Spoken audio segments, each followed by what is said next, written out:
Very important work with Brian Hooker. I can't remember where he is. Where is it? Chicago. Chicago, yeah, he's in Chicago.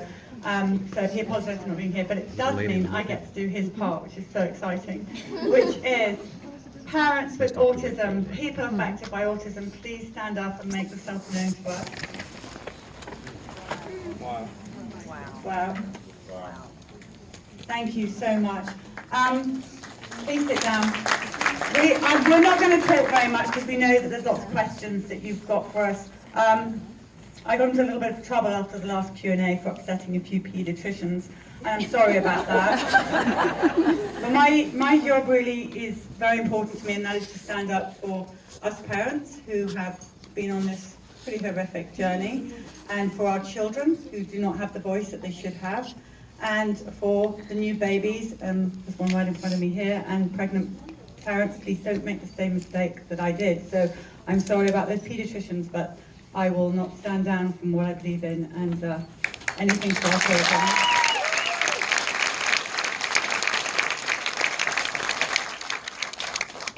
Yeah, I just, a couple of shout outs to we have our fairy godmother, Casey Coates-Danson, who's our executive producer sitting here. Casey, thank you. Without her, there would be no film. And Kelly Gallagher, our co-producer, sitting here.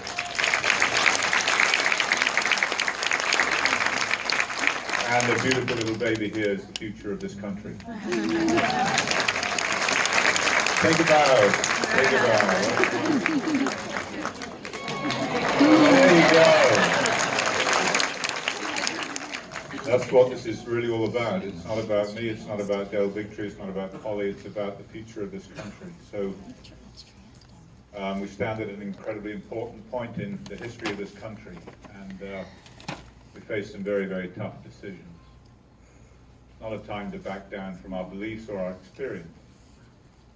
And it's been a great privilege to serve this community. And I just want to say at the very outset, from our perspective as the filmmakers, please save your thanks, save your appreciation, because without any sanctimony, without any piety, we do what we do because it's a privilege. We don't, it's not been the 20 years have been of what we've been through. Polly as a parent, me as a physician, and a scientist, and now a filmmaker. It's just a kind of blip on the radar. It really is, compared with what we face as a community, what we face as a world, in terms of the prospects of 1 in 2 children, 80% of the boys developing autism if we continue on this path.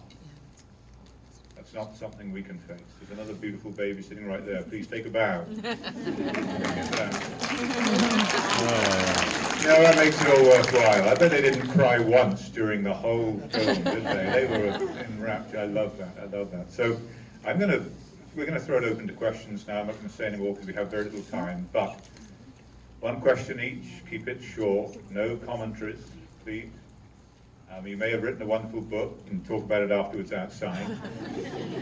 And we'll try and be fair and take it in turns. So, first question, please. Lady, they're very quick off the mark. Okay, that's for 2, but I think everybody should hear the answer.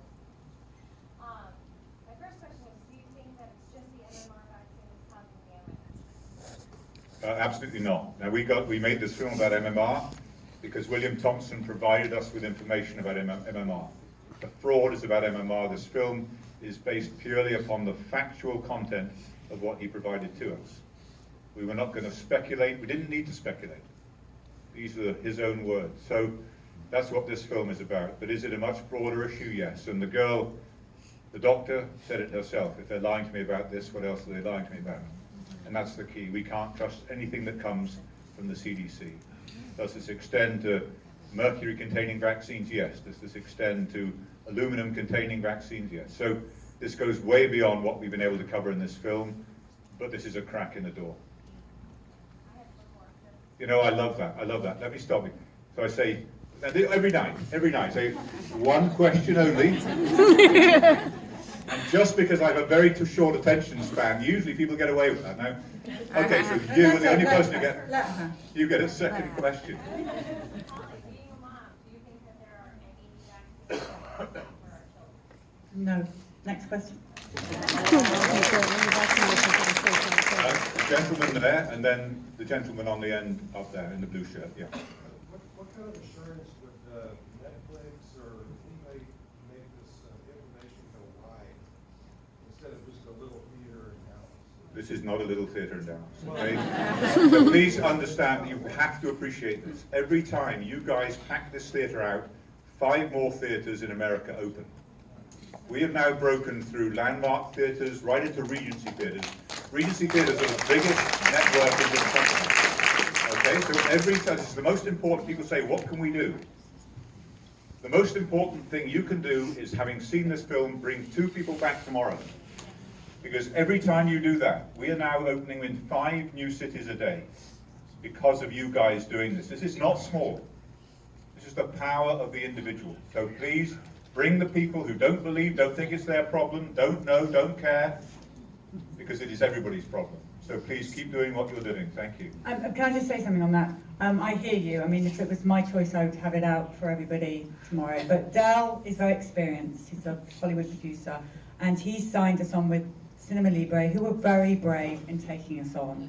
It took a little bit of work, but we got there eventually. They are so experienced about how to get this out of our usual, say, 10,000 that we always preach to. So we're trusting them that they will get this eventually out to the masses, outside of our circle, to the people we really need to get to. So please believe us, we understand what you're saying, but these people really do know what they're doing. And the value of theatrical release is that the media have to cover it. Yeah. Now, we've been trying to get Thompson's story into mainstream media for months and months and months. Suddenly it broke through when Robert De Niro said everybody has to see this film. Yeah. Okay, that was huge, getting withdrawn. Right. And then Robert De Niro coming out and saying, actually, I'm really pissed off about this because this affects me personally.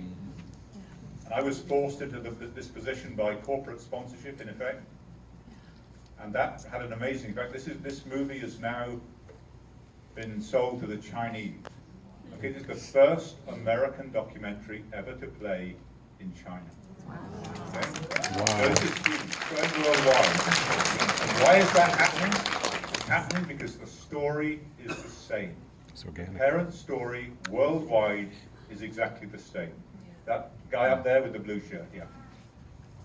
Do you believe that more children than was currently going on could recover from moderate to severe autism?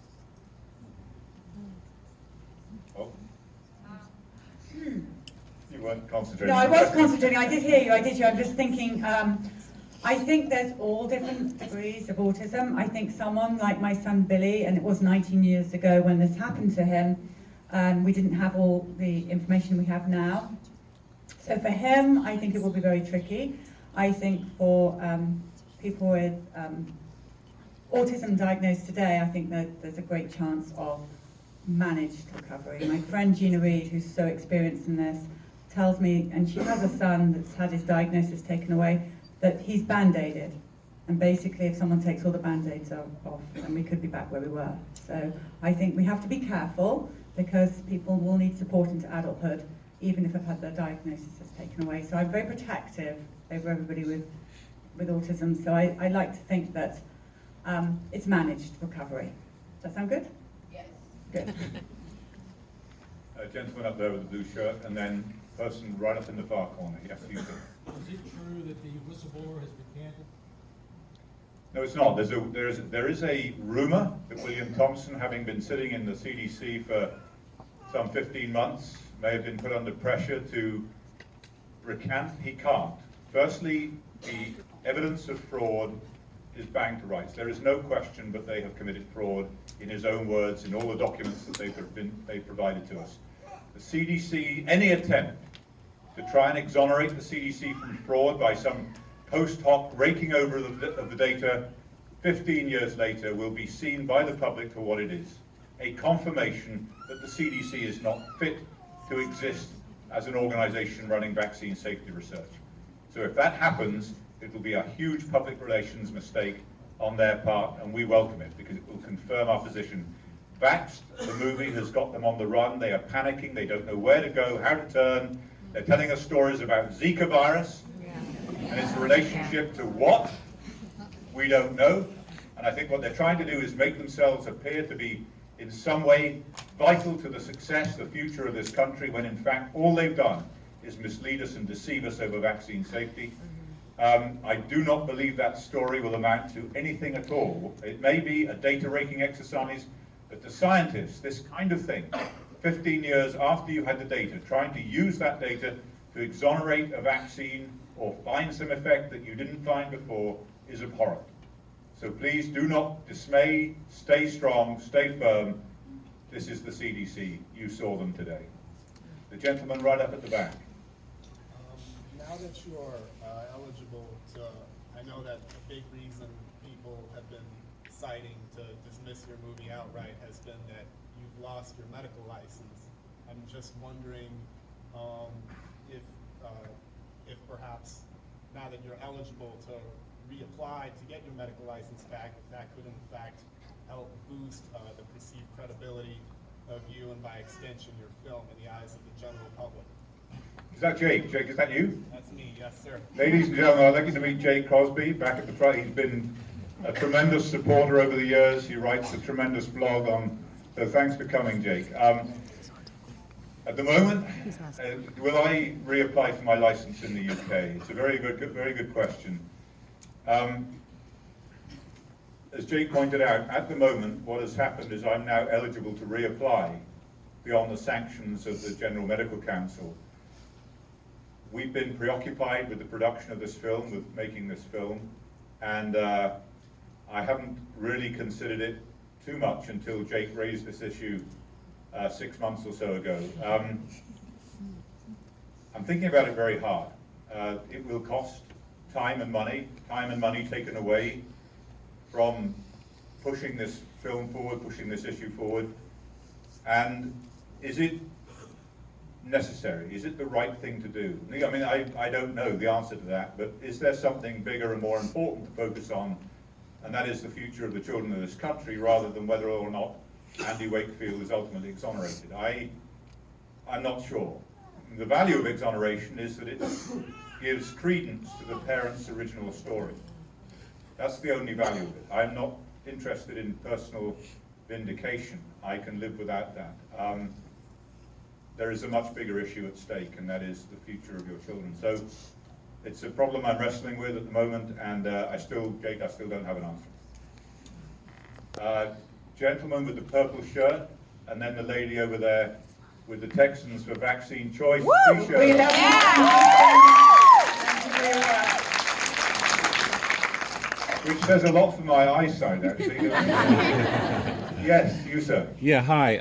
I'm curious that we're all here and we're going to walk out, and this is going to lean on us pretty heavy. What can we do to make sure that this doesn't just stop here? I have a son with autism. I'm experiencing a lot of what this film has gone through. But as a parent, I do feel helpless because I know that my son, of course, is going to be, he's going into an adulthood, he's going to be around for a long time. And I know we're not the only ones. But my concern is, why is it only the Florida representative speaking about this? And I want to know what we can do collectively when we leave here and say, hey, why isn't anyone from Texas representing? Because there's a large amount of folks here that's experiencing this. And we should not just be seeing Texas representatives speaking about this. This is incredulous. I'm sitting here and I don't know how to receive what I just saw today, because I've already known this. I just can't understand why no one else is talking about it. Pharma owns Texas. And what this No, goes. they don't know. What's interesting, we asked this question was Okay. asked last night in Dallas. And the answer to the question was, I said, could anyone who is a representative or a prospective representative or represents someone in Congress, either in DC or here, please stand up. And 10 people stood up. 10 people, 10 representatives or prospective representatives come to see the film. Now that's Texas. You actually live in the safest state in the nation. A state that really values freedom. California has just handed over the bodies of its children to the pharmaceutical industry. Never ever let that happen in this state. So people do care. And they actually took the microphone, the representatives took the microphone and said, you people have got to understand that we know and we care. Okay? So that's number one. When we go to Sacramento tomorrow morning, we're going to meet with a whole bunch of representatives from California who feel the same way. So this is growing into a movement. It's growing much, much bigger, and it works because politicians essentially are terrified of two things: nuclear attack and pitchforks at the window. And you guys are the pitchforks at the window because you represent the voters. They are very, very vulnerable at this time. They need you. So you're not small, this gathering is not small, and we have a chance to make a change. So please don't think that by just bringing one or two people to the showing tomorrow or the next day is not going to make an impact. It's making a huge impact. Please keep doing it. Bring people to the theater. So what can we do when we leave? What else can we do individually? I mean, I understand that. I hear what you're saying to 10 representatives. I don't know who they are. Contact Mark Meadows. Okay, here's what you do. You go to autismactionnetwork.org. You put in your zip code, and it will tell you exactly who your representative is and how to get in contact with them. You then go and see your representative. Writing is one thing, but going to see them, and they are obliged to see you, to meet with you, and you tell them your story. You tell them why it is so important that they take this issue seriously. So, autismactionnetwork.org. Please do it. Don't leave it to the person next to you to do it. Do it yourself. So you're speaking to all of us, right? I am speaking to all of you. Every single person. And if you don't do it, if you do not do it, if you do not take responsibility personally, individually for this issue, do not complain. That's right. That's right. All right? Do not complain. Good. Thank you. Yes, I did promise you. In the movie, you had said that it could be a detoxifying issue. So what can we do as parents? I also have a what can we do question. What can we do as parents to find out about our child's detoxification ability or anything like that? I would say go and speak to my husband, Jonathan Tommey, afterwards, because he's a clinical nutritionist and he's had over 800 people in his clinic, so I'd go and chat with him. It's not really Andy's field. I think that's a tough one to answer now. I think that there are some excellent doctors out there who can advise on this. We have Barry Smeltzer here in Texas as well. He's brilliant. We have loads of people. Yeah, we have a lot of very good people. We're supposed to put on our site all these people. We just haven't been able to catch breath because this wasn't meant to happen the way that it has. So we are doing that, aren't we? But yeah. On our website, we'll put the resources. After the rejection from, we were going to roll out. We were going to go to Tribeca in June. We were going to roll out in theaters, and suddenly it hit us like a storm. We had to launch the film in 4 days in the Angelika in New York. God bless Angelika, and then it's been just every day. It's been a whirlwind since then. So it doesn't answer your question specifically, but do talk to John afterwards, and let's give you some names of people here in Texas who can help you with detoxifying your child. Okay? Can you spell the last name of Barry? Smeltzer, S-M-E-Z.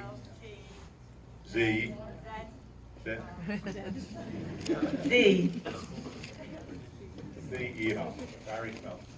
can I just go back to that guy up there about what we can do? It's so important to me that all of us parents tell our stories, not just to these people that Andy's telling you to, but to everybody. Because right now, the baddies are saying, you know, Andy's a bad guy, so therefore the whole thing's a load of rubbish. And I'm brainwashed by him, and it's just about me and my kid.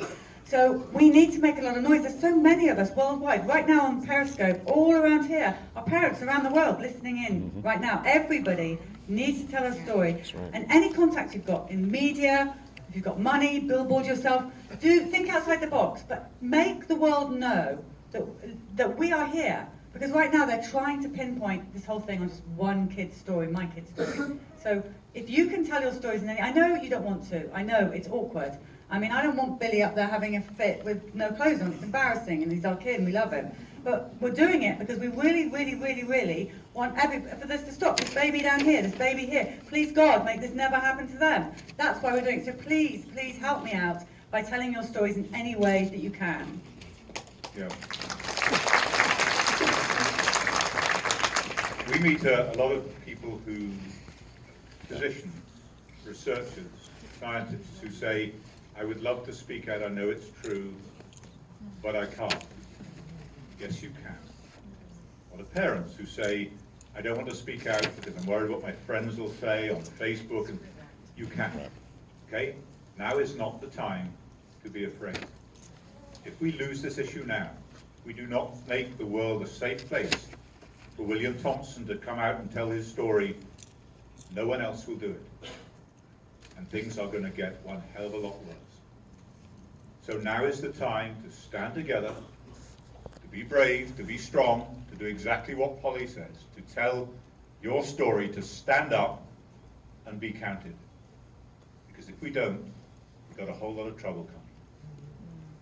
So please. Yes, sir. So I'm coming at this from much more of a skeptical side. So I was actually very pleased to see how you handled covering just the facts that you had rather than just supposition and things like that. So I appreciate that. My question is regarding the single vaccines. So based on what I heard there, are they no longer available by anyone? Firstly, thank you very much for coming. I mean, the people who really need to see this film are people like you, sir, so thank you for coming. Exactly. The rest of us are living it. The vaccines were withdrawn in the UK by the government. The vaccine was withdrawn, or the option of the single vaccines was withdrawn in this country for commercial reasons. Merck have a monopoly on mumps vaccine and therefore MMR. That MMR is the vaccine of choice. They made a unilateral policy decision to deprive parents of the choice of the single vaccines, and they did that to protect their monopoly, because if the single vaccines were widely used, it would open it up to competition for measles, for which they do not have an exclusive right. It was a commercial decision to deprive your children of the choice of the single vaccine. Is that still under patent then? The MMR is, and yes, it is. They own, and no one else has bothered getting into the market because they have mumps. However, in France, I believe that Aventis Pasteur Mérieux still produce the single vaccine. Now, it's easy to, they all produce them because they have to be made singly before they're put into the triple vaccine. And therefore, they should be freely available, but they're not. And they are not in this country because Merck want to protect, in my opinion, their patent. The bottom line. Gentleman here, and then the person at the back with the hat on. Yes. We said congressional district, under the Senate Appropriations Committee. We can go to the website to find our representatives. What other either Senate or House committees could take action investigating the CDC?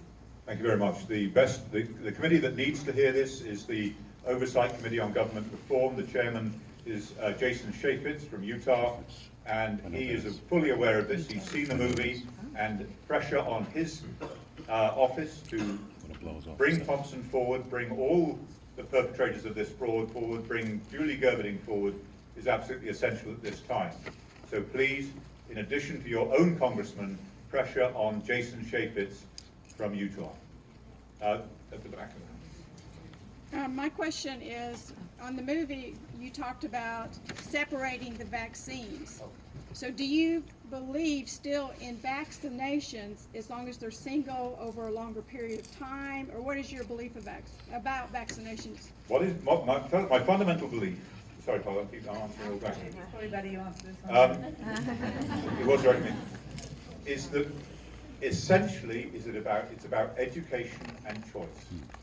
Parents deserve fully informed consent about the risks and benefits of the vaccine, and then it must absolutely be their decision, not the doctor's decision, not the government's decision, and most certainly not the pharmaceutical industry's decision. It's exactly what's happened in California now, where they've handed the bodies of their children over to the pharmaceutical industry to decide what goes into their children's bodies. The reason for suggesting the single vaccine for MMR was that meningitis story occurred as a consequence of the Urabi strain mumps vaccine. The Japanese gave 5 million doses of that vaccine alone, a single mumps vaccine with no reported cases of meningitis. It was only when they combined it into the MMR that the rate of meningitis went up alarmingly. That will be one of the segments that will be put online and explained. So 1 and 1 and 1 don't equal 3. They equal something completely different that was unpredictable, unintended, but very, very real. And when they put these vaccines together initially, they noted that the viruses interfered one with another. They thought that was an irritation. They didn't care about the consequences for safety. So my recommendation is based upon the fact that when you put these viruses together in a vaccine, it's like saying to the FDA, I've got these 3 antihypertensive, 3 blood pressure drugs, and I want to put them together in the same drug. The FDA would throw me out of the door. Why? They would say, give me every combination tested in comparison with the single drugs for long-term safety studies, and then come back and apply for a license, not with vaccines. They said, you've got a license for measles, mumps, rubella, put them together in the same folder, off you go. That is totally unacceptable. And that's the basis of my recommendation. So, and I think that applies across the board, but do I think these vaccines are safe? Have they ever been properly tested for safety? I do not believe that. And the more I look at it, the more I write about it, the more I come to that view. Yes, gentleman at the back. So your kid has autism. Is there a holistic way to help them out? I think there's so many people in this audience that could answer that question for you. Like I say, John, and I'm sure there's a million other mothers that can answer that question for you, and it's such, we could be here all night answering that, but yes, we can recover, help our children. Can we cure them? I don't know, I don't think so, but that's just me. Absolutely. Let me give you some pointers that were relevant to Billy. The gut seems to be the key. So firstly, treat it as a medical condition, not a psychological or psychiatric condition. Do not drug these children with psychotropic drugs. If you target the gut, it's a priority. The gluten casein-free diet was fantastic for Billy, fantastic for many, many children that I had the experience of seeing in London and latterly in the US. Putting them on anti-inflammatory medication to get rid of their inflammatory bowel disease, nutritional supplementation. This is the right approach. Probiotics, enzyme supplements to help them digest. If you start with the gut, then as many mothers will tell you in this audience, then you can make a huge difference to your child's life. But the saddest thing about all of that is, yes, there's so much you can do, but you have to get a second mortgage out. You are going to get, it's going to cripple you financially. And that is so wrong about all of this, isn't it? That we can't just go to our pediatricians and say, oh, our health insurance can cover it. It's just criminal that our kids have been damaged and they can't get basic medical help. They're sick. They're sick. So true. So true. The lady there, and then, oh, well, yeah, we missed you. I pointed to you and then someone else stole your... It's okay. It's okay. Don't let it happen again. Okay, you first and then the lady at the back. Sorry, who said what? Okay, this guy. Okay, you, sir, are third, and then we need to close it out. Vaccines, genetic mutations such as MTHFR, genetic mutation, and autism? I'm sure there are. There are many, many genes that are involved in detoxification. MTHFR is one of them. There's evidence that that is the prevalence of a mutation in MTHFR is more common in families with children with autism. Is that relevant? Yes. Is it interesting academically? Yes. Is it going to make a difference to whether that child is vaccinated or not? No. Why? Because it's not one gene, it's 50 genes, and if I go to the doctor and I say my kid's got 10 genes, does that mean he should be vaccinated or not? The doctor's going to say, I don't know.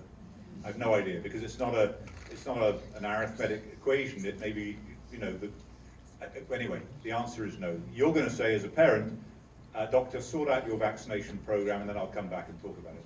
Okay? So Can I just say one really, really quick thing? Sorry. But one thing, the reason why the Tommeys moved to Texas is because it's the best place to be if you've got any autism in your family. And you have many, many fantastic organisations here, and one of them is Autism is Medical. So look up Autism is Medical and go and speak to Gina Reed, Jill Rubilano, I always say that wrong. They are amazing, and they will answer all of these questions that you're asking us now, and they're here in Texas. So look them up. Absolutely. This list goes on. Great organisations here.